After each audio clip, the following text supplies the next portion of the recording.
চিকিৎসা সেবা বন্ধ রেখে চট্টগ্রামে 2 ঘণ্টা কর্মবিরতি পালন করেছেন সরকারি মেডিকেলের চিকিৎসকরা। এতে ভোগান্তিতে পড়েন হাসপাতালে আসা রোগীরা। ক্লাস বর্জন করে মেডিকেল কলেজের শিক্ষার্থীরাও চিকিৎসকদের আন্দোলনে যোগ দেন।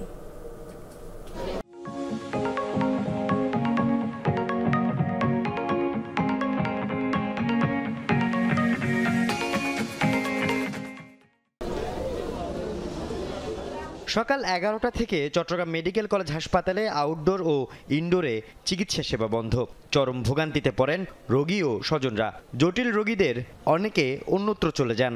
বহির্বিভাগ টিকিটগুলো আমাদেরকে যেগুলো ডাক্তার আউটডোর দিবে, দেখবে রোগী দেখবে, বহির্বিভাগ টিকিটগুলো আমরা দিচ্ছি না। আমরা রোগীরা যদি টিকিট না পাই তাহলে আমরা কিভাবে ডাক্তার দেখাবো?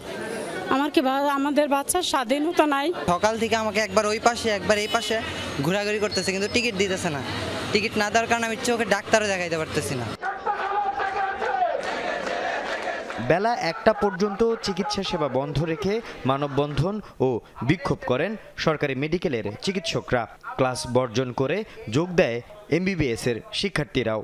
ডাক্তার পদবিটা শুধু হচ্ছে এমবিবিএস এবং বিডিএস এর শিক্ষার্থীদের জন্য, আর হচ্ছে বিএমডিসি রেজিস্ট্রেশনটা হচ্ছে আমাদের জন্য। ডাক্তার পরিচয় ওরা হচ্ছে প্র্যাকটিস যাতে করতে না পারে। সে কি আসলে 8-10 বছর পড়ালেখা করে ডক্টর হয়েছে কিনা? যদি যে কেউ ডাক্তার লিখতে পারে তাহলে সেটা সে কিভাবে বুঝে উঠবে সাধারণ জনতা? আমরা সম্পূর্ণ ক্লাস বর্জন, পরীক্ষা বর্জন, ইন্টার্নদের কর্মবিরতি আর সকল ধরনের বাংলাদেশের সব মেডিকেলে ইনডোর আউটডোর অফ থাকবে।